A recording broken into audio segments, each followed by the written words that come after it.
Good morning. Welcome. Thank you for joining us this morning. This morning, we're going to have an interesting conversation. We're going to talk about moving our teens from being socially anxious to being socially confident because we know they can do it.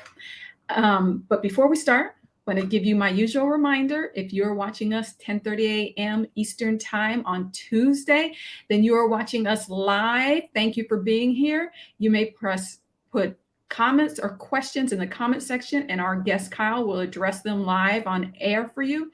If you're watching at any other time, you are watching a replay, and that is wonderful. Thank you for that. But Kyle will not be able to address your questions or comments. However, you can dialogue with other guests because a lot of other guests watch us via replay and they dialogue together. So feel free to do that. Just know that you probably won't receive a response from Kyle. Okay. So many teens are anxious these days, especially post-pandemic, but some of them are just, socially anxious in general and it had nothing to do with the pandemic. But we don't want them to remain that way. They don't want to remain that way. So what should we do about it? How can we help them? Kyle's here to help us help our teens. He's been in their position and he now helps other teens in the same position. And he's going to help us know what to do and what not to do, how to encourage and when to lay back. Thank you for joining me, Kyle. Yeah, thank you for having me. Excited to be here. Welcome, welcome. Let's begin with you telling us a bit about yourself and your work. Yeah, absolutely.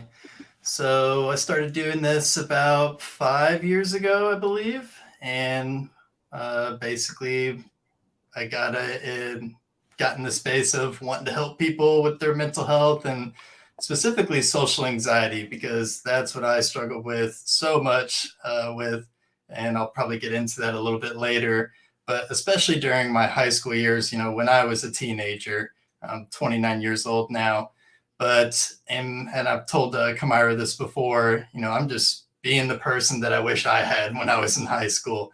So I love doing this stuff. I primarily speak to teens, some parents as well, and young adults, about how to go from socially anxious to socially confident, how to improve your overall mental health. What are some action steps? What are some things you can do on a daily basis? And honestly, I love doing this stuff. And it's kind of ironic because public speaking was like my biggest fear growing up. Now it's my favorite thing to do, literally lights a fire under me. So glad to be here. You're on mute. I'm sorry. I was mucking with the computer, and so I've muted it so you guys wouldn't hear that, and then forgot to unmute it. Thank you, Kyle. Thank you for sharing your story and for the work you do because it's very helpful. We have a quick comment I'm going to put up, and it's from Lisa. She says, "Hi guys, hi Lisa," and she says we can relate to that, especially her teens. So this is the perfect show for you, Lisa. Thanks for joining us. Okay, before we get into your story, Kyle, please tell us, let's define socially anxious for everyone. Sure. So being socially anxious is basically feeling anxious in social situations, and more specifically, feeling like others around you are negatively judging you anytime you're in any sort of social situation. Even though there may and usually isn't any evidence to back that up, but it feels real up here. And so this can be something as simple as, public speaking, or something like, just waiting in line at McDonald's, thinking people are looking at you weird because you're standing weird, or, why is he, getting out his wallet, or what is he doing with his phone, and just feeling like everybody's like constantly thinking about you. And it can be a very debilitating thing because it can start to, take over control of your mind. And what it did for me was really dictated what I could and what I couldn't do in life. So that's what I'm really trying to do, is help people say, hey, let's take back control from social anxiety and let's get the full conscious Kyle in control and, live life the way you want to, not the way your social anxiety wants to. Okay. And thanks for giving us examples of how it may present. That's very helpful. Now, what is socially confident? Yeah, so socially confident is kind of the opposite. I mean, kind of obviously in a way, but it's really just, feeling confident in those social situations. I think a big part of this is just really fully embracing self-love, just really loving yourself. What I always like to ask people is like, how would you live? How would you walk into a room full of people if you just fully loved yourself? You'd feel pretty confident, right? You probably wouldn't be worrying about what other people are thinking because it doesn't matter. I love Kyle, love the skin that I'm in, and I'm gonna walk in here and just be me. So that's what socially confident is, and that's what I'm helping people do. Great. Okay, now Kyle's going to share his story with us, but just in case, um, since we know we have a short program here, he has a great TED Talk, and we're going to put the link up to that. He has a fabulous TED Talk, and he's also the host. I forgot to mention, he's one of the hosts of Social Ninjas podcast. So why don't you tell us a little bit about the podcast? We're going to put the link up to that, and then jump right into your story. Sure. So the podcast started with just me and my friend Jeremy Green, just talking to people about mental health, and really just random people. Weren't really looking for like experts in mental health. Just we wanted to get in front of anybody to see like, I want to hear your perspective on mental health, even though you're not in the space, which was really interesting. And we kind of migrated that into interviewing like entrepreneurs, both like really high level, super successful entrepreneurs and people, just now starting out and kind of getting in the grind of it all. And we started doing that because we saw and noticed, I think it's 49% of entrepreneurs, early entrepreneurs, I'm thinking, is they struggle with some sort of like mental health condition. And being an entrepreneur myself, I really gravitated to this topic just because it is so difficult to, start your own business and, have to take on everything yourself and also, kind of manage your day and, how much time you spend with family, how much time you do with work, and so it can be really stressful and cause a lot of anxiety for entrepreneurs. So, we started interviewing entrepreneurs and really just learned a lot. And honestly, it's been really beneficial to me just to talk to these people because I'm like, oh, that is good. I'm going to write that down. I'm going to start practicing that. It's been fun. I know how you feel. I feel that way while I'm doing these interviews. I'm like, oh, perfect for my family. Or sometimes, oh, I wish I had known that before. Yeah, exactly. So why don't you tell us your story? Tell us your story about being an adolescent who was socially anxious and what you did about it. Sure. So I'll start from the beginning. So I grew up going to this really small private school. I had a really small group of friends, so I felt pretty comfortable when I was around them, but I did like notice when I was outside of my small group of friends that I just didn't feel comfortable. Now, I didn't know what anxiety was. I didn't realize that's what I was experiencing, but I just knew I wasn't good at talking to people. Wasn't I was uncomfortable like raising my hand, that type of thing. This really expedited and kind of brought social anxiety right in front of me when I transferred schools. So at the beginning of my sophomore year of high school, I went to this very large public school. And to give you all some context, so the private school that I went to had about 200 students in the whole high school. And I transferred to this other public school that had about 1,600 students. So this was obviously quite the culture shock for me. For first time going to a public school, first time riding a bus to school, first time not having to wear a uniform. So a lot of new different things for me. And on top of that, I knew no one at this new school. So I remember the bus dropping me off the first day of school, and I quickly realized that I get here 40 minutes before my first class even started.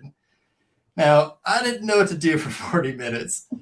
Personally, I wanted to just go, sit in the corner and, be by myself, just be to myself.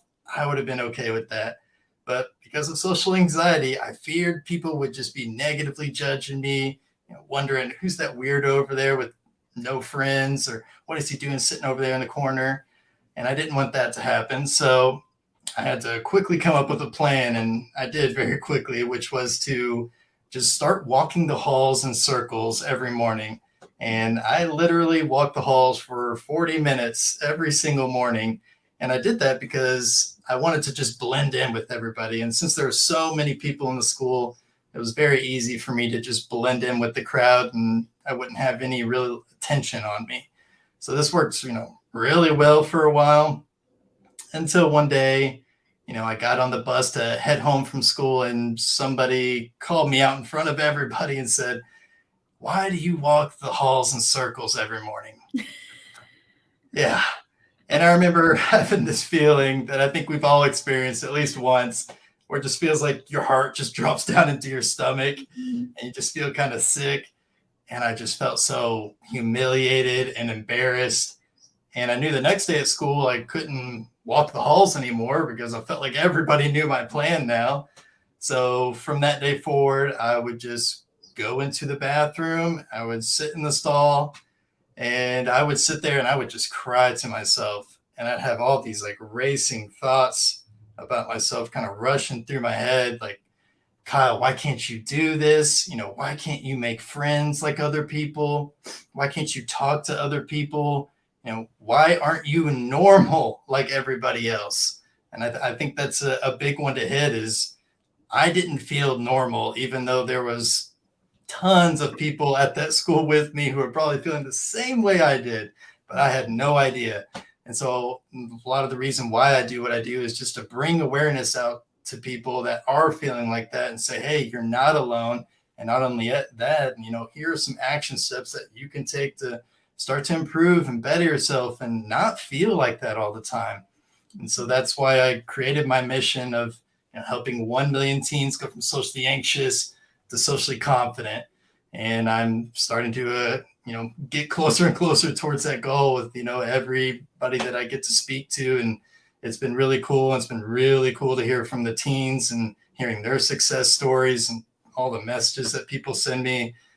Such a blessing. And I love reading them. And I save them a lot of times because anytime I'm feeling like bad about myself, like, am I really even providing value? What am I even doing? Sometimes I'll just go pull up that folder on my Google Drive and I'll just go read through those just to like remind myself like, oh, I am providing value. I'm still taking steps in the right direction. I have to keep doing this for these people, and such a motivator. Just so, yeah, anytime you get value from somebody on social media or wherever, sending them a message, whether you think they read it or not, is such a huge, huge thing for them, or at least it is for me. So, yeah, definitely go do that. Spread more kindness.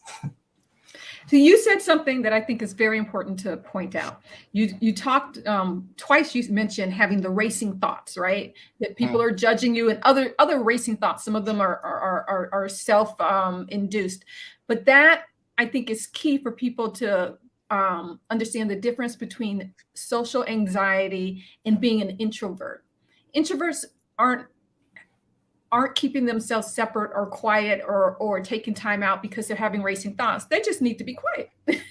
Their energy is drained. They give a lot of energy when they're social and they need to be quiet. The racing thoughts, the things that make your heartbeat speed up, that's the difference.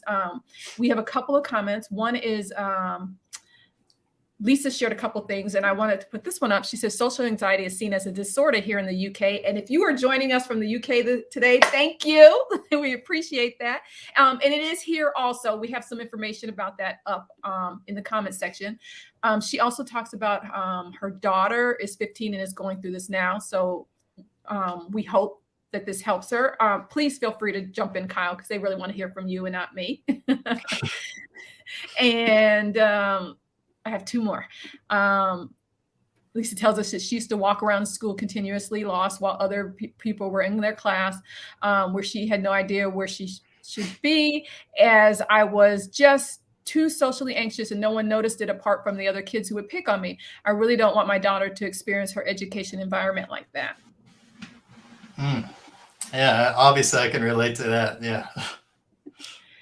We have Stephanie, who is listening from Oklahoma, says thank you, and she has her teens listening now. So now you have some of your target audience is listening right now. Awesome. What's up? So help us help our teens. What are the steps that they should take? I've seen your TED Talk, so you can give us some of that now. Absolutely. So, are you looking for how parents can help the teens or how teens can help themselves?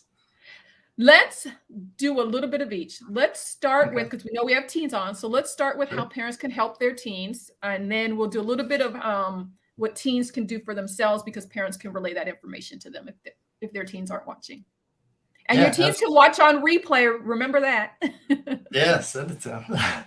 So yeah, for parents, I think the biggest thing is really just to listen and support. And I think that's what a lot of us parents get wrong. I'm a parent myself with 3 kids. None of mine are teenagers yet, but I struggle with this as well. Trying to provide advice instead of just listen and support, because sometimes they're not in the space to take on advice. So that is a big one. Also, just listening and validating the feelings that they're saying. So you may be listening to what they're saying and it may sound completely irrational, and it is a little bit. Social anxiety is pretty irrational. Like I said, there's not a whole lot of evidence based behind like why, I may be thinking somebody over here is making fun of the shirt that I'm wearing, but it feels real in my head, right? So really just validate those feelings. Let them know, like, okay, I hear you. You feel anxious when you do, XYZ, when and you go walking to class, it makes you feel anxious. Like people are looking at you. Really do that. And if you do want to provide advice or you do want to share, some help, ask them first. So say, hey, are you open to listen to some feedback, or are you open to hearing some advice I may have for you? This gives you the ability to, hear a yes or no from them. So if they say yes, like, cool, that, they can't really get mad at you for offering it your advice. But if they say no, like, that's fine too. And you can just go on with that. And I promise you, they will respect that so much, so much. And you'll notice that you'll have a better relationship with them because of that. And when they do need your help, they will come to you because they'll feel trust in you. They'll feel respect with you and say, okay, I do need some help. Like, let me go talk to my mom, or, let me go talk to my dad or my grandparents, whoever it may be. I think those are the biggest things for parents. And for the teens. Yeah. So dipping into my TED talk a little bit here. Yeah. So I have 3 steps for teens, and really this can apply to anybody who struggles with social anxiety, but obviously I focus on the teens. First is showering yourself with self-love. So I'm a big believer in just practicing self-love, learning to love yourself. As I kind of mentioned a little bit earlier, how would you feel if you fully loved yourself? And I used to not like myself at all. In fact, I did not like myself at all. I mean, I hated how pale my skin was. I hated that I had blonde hair, felt very insecure about these things. And so I could either choose to accept it or make a change about that. And so for me, it was like, well, it's not something I can really change. I mean, I guess I could go get a spray tan or dye my hair, but, not really into all that. So how can I accept myself for who I am? So I started, thinking and talking to myself like, I'm a unique human being because of these features. Like, I am a pale person. Like, I love that I am pale. I love that I'm the palest person in the room about everywhere I go. I love that I have blonde hair. Like, this is what makes me unique. Like, this is how, God designed me. So I love that. And one way that I really like to practice self-love, and there's obviously, tons of ways to practice self-love, but my favorite way is to use, self-affirmations, using those I am statements.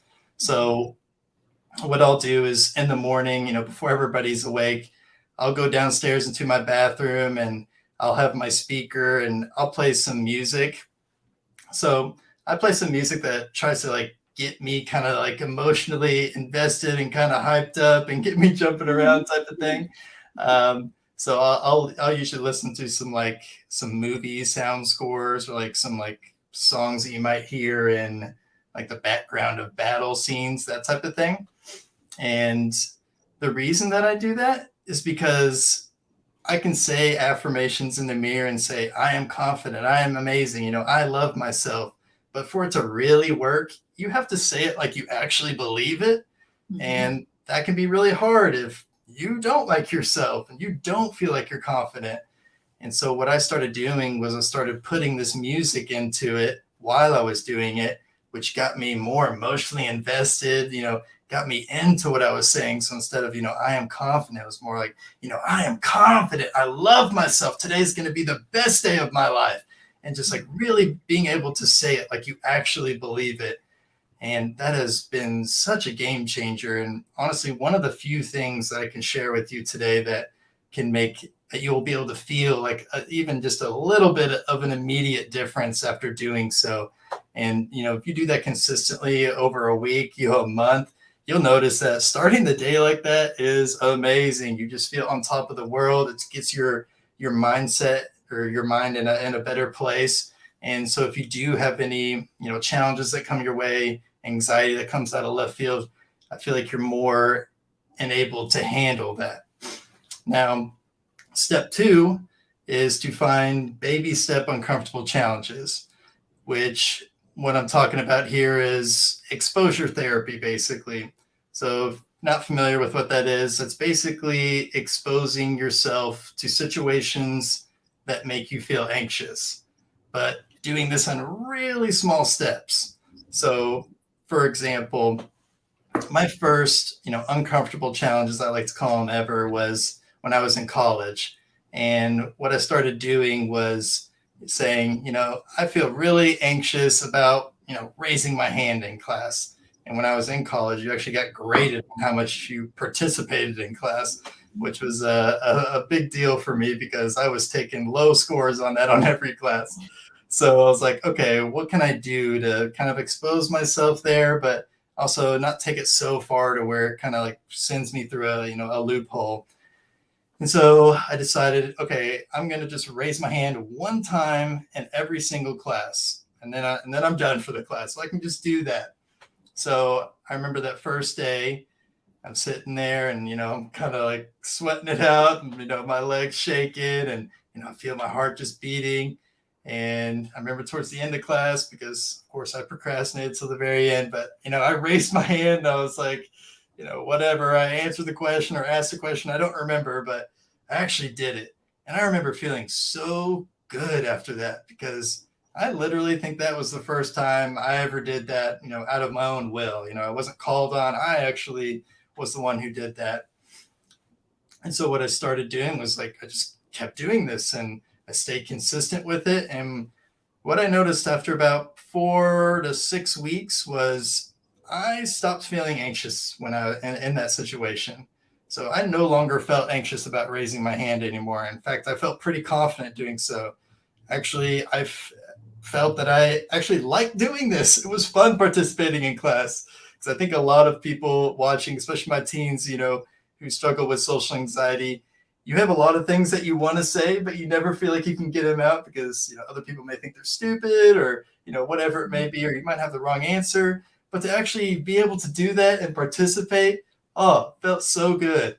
And I just felt amazing being able to do that and the turnaround that I did. And that's when I got hooked. So I just kept on, doing more and more uncomfortable challenges, one at a time, just going, a little bit further, a little bit further. And like I said, doing this in really small baby steps. So this is not something you're going to see. You do it one time, one day, and it's like, whoa, I'm feeling, anxiety free type of thing. That's not going to happen. But yeah, staying consistent with it was huge. And what, led me to coming up with step 3 was actually kind of the result of step 2. So step 3 is, to reward your efforts and not your results. And I came up with that because during that, raising my hand challenge, like I was talking about, I remember one time, a few weeks in, I'm starting to feel a little bit more confident about this. And I remember raising my hand, feeling confident. And, I went to answer this question that my professor asked. And he said, nope, that's not right. And I remember just feeling like so much shame. And I felt like my whole body just come over with like a heat wave. I'm sure my face was red. And then I remembered back to what my challenge was initially. Like, my challenge was not to answer a question right every day. My challenge was based on my effort, which was to raise my hand. So I think a lot of times we like to focus on results instead of our efforts, even though efforts is the only thing we can control. Results, we can't really control it. Kind of what happens, happens, but we can always control that or always control that effort that we put out there. So let's focus on that effort. And to help kind of train our brain to help us focus on that effort, how can I reward myself in small ways to say, good job, brain, like, good job doing that. Good job, Kyle, for going out there, putting out the effort, going outside your comfort zone. Even if it didn't go the way you hoped it would, you went and did it. So what I started doing was, rewarding myself by playing 1 hour of Xbox before starting on my homework that day, which was a big deal for me because I've always been a pretty disciplined person as far as like get all my homework done, then I'll start on my, playing Xbox or, having fun, doing whatever I do. So this is like a big reward for me. And it really helped me shift my mind and to start focusing more on my efforts of what I do in life instead of like the results of those efforts. Because like I said, you can't control the results anyways. So let's just focus on those efforts. But a good way to reward them is just finding small things. Like my example, playing Xbox. You don't have to go on a shopping spree.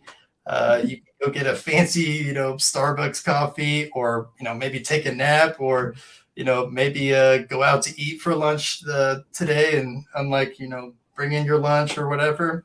But yeah, just finding ways to reward yourself for doing that because you went outside your comfort zone. You deserve to be rewarded. I like that. I'm going to recap. So your 3 steps for teens who are trying to move beyond being socially anxious and moving towards social confidence are: 1, shower yourself with self-love and self-acceptance. 2, take baby steps of uncomfortable challenges. So it's kind of exposure therapy, but really small steps, and be kind to yourself. And 3, reward efforts, not results, which I think is wonderful. It's a good job. Because as you said, often we're all about the results, but it's really the effort. It's the effort that you are anxious about. It wasn't really the result. It's the effort. Often, people who are socially anxious know all the answers in a class, and the teacher knows it because they see your work, your written work, right? But you never lift your hand. So it's not about the result. You know the answer. It's about making that effort to say it aloud to everybody else. Yeah, absolutely. And just remembering that, nobody's perfect. If you do raise your hand and you get the answer wrong, how many people have you seen get the answer wrong? And did you judge them negatively for that? Like, probably not. So yeah, just going out there and saying, you know what, I don't care. I'm just going to go out and do this. And as long as I put in my answer and I try, as long as I put out that effort, that's all you have to do. Forget about the result. We have a couple of comments in here, some revolving around whether social anxiety is a disorder, and the different theories behind that. I want to say, as a parent, to the parents, that your child. If you believe that their social anxiety is such that it is preventing them from living their life the way that they should be living it, you may want to seek professional attention. You as a parent should know when to take your child for professional attention. And I, as a parent, would advise that if you're not quite sure, go ahead and do it. The worst that can happen is that you had one appointment that was unnecessary. But these are great tips for teens who may not need the professional attention and are ready to try to tackle this on their own. The self-love, and they're actually great tips for all of us. The self-love and self-acceptance, we need to do that. We need to talk to each other and ourselves the way we would speak to others, because often we're kinder to others than we are to ourselves. And I think as parents, we can help out too, because a little compliment goes a long way when you say, oh, you did that well, especially if it seems offhanded and they didn't think that you was a parental practice speech. Yeah. The baby step challenges, you may want to encourage them to do that, and maybe share when you do a small step challenge, and just share that, over a meal or something. Oh, I did this today. I was really nervous, but I did that. That may help them want to do something. And then the rewarding efforts instead of results. You can do that, share that you rewarded your own effort for something, or you can high five them for something. So that way you're modeling the behavior, and you're also encouraging them to do these three things for themselves. If we parents, I'm going to ask you to, I always ask people to answer this question, but I'm going to ask you to answer it for parents and then for teens. If we Okay. remember only one thing from this conversation, one takeaway, which should it be? That's a good question. Let's see. For parents, I would say probably, yeah, what I said a little bit earlier is really try to validate and support and listen to your teen. Just because I think that's one of the hardest things to do as a parent. It's easy to dismiss something that doesn't make sense to you. It's also easy to, kind of like what you said, Heather, giving a compliment offhand on how helpful that is to your kid. It's much easier to say, your room's a mess. The hallway's got toys in it. Much harder to get your brain to like think and be like, whoa, you actually went and, you loaded the dishwasher for me, or, whatever little small tasks that you see him do. Yeah, just finding little ways to support your teen, your child, younger child, whoever it may be. Yeah, that would be that's what I would say for parents. For teens, I would say most important thing, or if I want you to remember just one thing at all, I guess what really comes to mind is, you're not alone in this. You're definitely not the only one going through this. And really just talk to other people about it. I think a really cool thing that I see in a lot of the schools that I speak at is because I'll use this software where they can text in answers to questions that I ask, and it kind of populates lively on the presentation. And so I'll ask things like, how anxious do you feel when meeting new people? Rate on a scale of 1 to 5. And I think a lot of people, teens especially, feel like I'm at a 5 as far as like it being super anxious, but I feel like everybody else is at a 1 or 2. And then you see it start to populate up there, and it's like 70% are 4 and 5s, and then the 30% are the 3, 2, 1s. So you have a lot more in common with the people around you than you think. And so really just start opening up with these people and, talk about it a little bit. And, you don't have to get like super deep with anybody, but you can just go up to your friend and say, hey, I'm feeling anxious about this, this public speaking thing we have to do in this next class. Do you feel the same way? Just like having those little conversations, and I guarantee you the person that you talk to will probably feel at least somewhat similar to how you're feeling. And to have that kind of camaraderie and know that somebody else is going through that same challenge as you are, it's like brings a little bit of ease. It's like, okay, I'm not alone in this. I'm not the only one nervous as heck. And it's just a good way to kind of, also just bounce back and forth and like do these little challenges with each other and say like, hey, this is my goal for this week. What are you doing? It's something that I've been doing with my kids this year. I have 3 kids. My 2 oldest are girls, and they're the ones I do it with because my youngest is 4, and well, he's just not ready, obviously, but they're 8 and 6 years old. And so they always come up to me and they're like, Kyle, or not Kyle, Dad, Dad, yeah. No, they don't call me Kyle. But anyways, they're like, Dad, what's my challenge for this week? So they're always asking for me to give them uncomfortable challenges, especially my middle child, because she struggles a little bit with social anxiety and has been doing phenomenal this year. I'm super proud of her. But they're always looking for like little ways, like, what can I do? It's a little bit uncomfortable. So I know for like in the beginning of the school year, especially my middle child was super nervous in the beginning and anxious about it. And it was my challenge for her was just like, I want you to learn the name of one person in your class and what their favorite color is. And so, she just kept doing that every single day. And then she just started doing it because she wanted to do it. And now they're asking me for challenges all the time, which I gave them a kind of funny one yesterday. So they both were wanting, some sort of challenge. And I was like, I told them a joke to tell their teacher. I said, well, go up to your teacher when you first walk in class. And when you go in there and say, Miss Shanahan, why does it smell like up dog in here? And then your teacher's going to say, what's up, dog? And you say, nothing much. What's up with you? So I'm interested in hearing back on how that went today. But yeah, that would be my message. That's a great one. I like the idea of having uncomfortable challenge buddy, and you can do that at any age, even in high school. Maybe you can encourage your teens to get a buddy, and then when they go to a party, each of them say they're going to self-introduce to somebody at the party, or they're going to, and just that one thing, if they can do that at the school dance or party and have a buddy, and then they can come back and they can high five each other. And if it didn't work out, that's okay. They did it. We are at the end of our time. Thank you, Kyle. If you want more of Kyle, you should scroll up and connect to his podcast, or you can watch his TED Talk. We have both of those links for you. And I want to tell you some interesting news. We usually do these Tuesdays with Kamira at 10:30 a.m. Eastern time, kind of coffee break time is when we started doing these.